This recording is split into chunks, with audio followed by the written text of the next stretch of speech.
तो एक बहुत ही मैच्योर पोएटेस, एक परिपक्व कवित्री, एक नन्ही सी बच्ची, एक कोमल किशोरी जो क्लास टॉपर है। मैथ, साइंस, लिटरेचर हर विषय में अव्वल।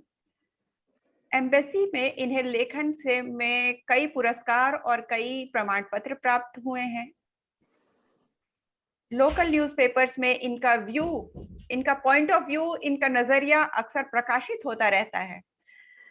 तो इससे पता चलता है कि इस 14 साल की बच्ची के पास एक अपना दृष्टिकोण है, एक विस्तृत दृष्टिकोण है, एक इंडिपेंडेंट विजन, एक क्रिएटिव माइंड।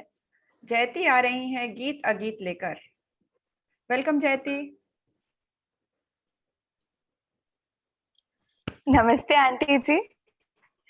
इस इंट्रोडक्शन के लिए आपका बहुत बहुत शुक्रिया। मुझे नहीं पता मैं इसके लायक हूं या नहीं, पर बहुत बहुत शुक्रिया। 2 पंक्तियां, मेरी पंक्तियां नहीं है। जय हो जग में जले जहां भी, नमन पुनीत अनल को। जय हो जग में जले जहां भी, नमन पुनीत अनल को। जिस नर में भी बसे हमारा नमन उसी प्रेम को। आज यहाँ उपस्थित सभी गुरुजनों, मुख्य अतिथि महोदया तथा मेरे सभी हिंदी अध्यापकों को सादर नमस्कार। आज की इस अविस्मरणीय संध्या बेला में प्रसाद की कामायनी, निराला की अनामिका, पंत की चिदंबरा, महादेवी का गिल्लू, प्रेमचंद की निर्मला, शरद की परिणीता, डिकेंस का डेविड, गुरुदेव की गीतांजलि, माखनलाल चतुर्वेदी की हिमतरंगिनी, गुप्त की यशोधरा, क्या बात है जयती, साहब की गुले नगमा, बहुत बच्चन की मधुशाला। इन सभी महान विभूतियों और अन्य अनेकानेक साहित्यकारों को नमन करते हुए प्रस्तुत करती हूँ राष्ट्रकवि दिनकर द्वारा रचित आज की कविता गीत अगीत। अक्सर कहा जाता है कि राजनीति और काव्य साथ साथ नहीं चलते, परंतु राजनीति और काव्य के ही एक अद्भुत समन्वय का नाम था दिनकर।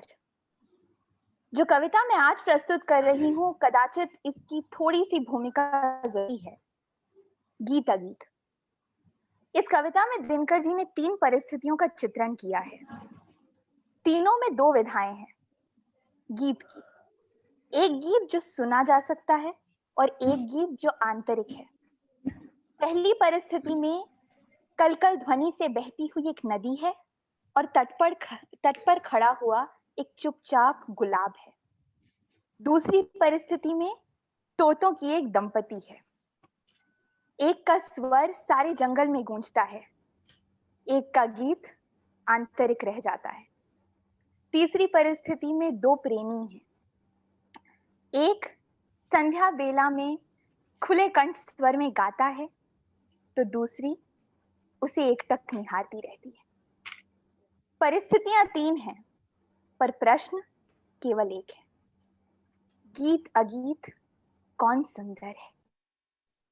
गाकर गीत विरह के तटिनी वेगवती बहती जाती है। गाकर गीत विरह के तटिनी वेगवती बहती जाती है। दिल हल्का कर लेने को उपलों से कुछ कहती जाती है। तट पर एक गुलाब सोचता, देते स्वर यदि मुझे विधाता। तट पर एक गुलाब सोचता, देते स्वर यदि मुझे विधाता। अपने पतझर के सपनों का मैं भी जग को गीत सुनाता। अपने पतझर के सपनों का मैं भी जग को गीत सुनाता। गा गा कर बह रही निर्झरी, पाटल मूक खड़ा तट पर है। गीत अगीत कौन सुंदर है। क्या बात। गाता शुक उस घनी डाल पर, गाता शुक उस घनी डाल पर, जो खोते पर छाया देती। पंख फुला नीचे खोते में, शुकी बैठ अंडे है सेती। गाता शुक जब किरण बसंती, छूती अंग पर्ण से छनकर। गाता शुक जब किरण बसंती, छूती अंग पर्ण से छनकर। किंतु शुकी के गीत उमड़कर, रह जाते स्नेह में सनकर।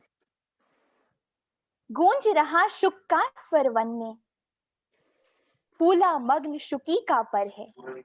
गूंज रहा शुक का स्वर वन में, फूला मग्न शुकी का पर है। गीत अगीत कौन सुंदर है। दो प्रेमी है यहाँ, दो प्रेमी है यहाँ, एक जब बड़े सांझ आल्हा गाता है। दो प्रेमी है यहाँ, एक जब बड़े सांझ आल्हा गाता है।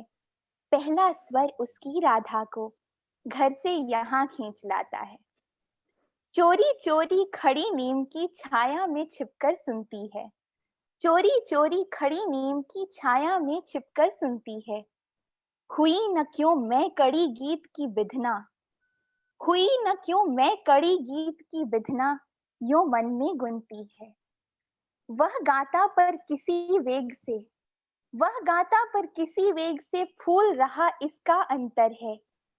गीत अगीत कौन सुंदर है, गीत अगीत कौन सुंदर है। बहुत धन्यवाद। सुंदर, अगीत ज्यादा सुंदर है। बहुत ही खूबसूरत। बहुत बढ़िया सुंदर जयंती, जयंती, क्या बहुत क्या सुंदर। अंदाज में बड़े भाव से, गाया बड़े आपने, और आपने जो इंट्रोडक्शन दिया था आपने, वो बहुत ही सुंदर इंट्रोडक्शन। जी शुक्रिया। नमस्ते।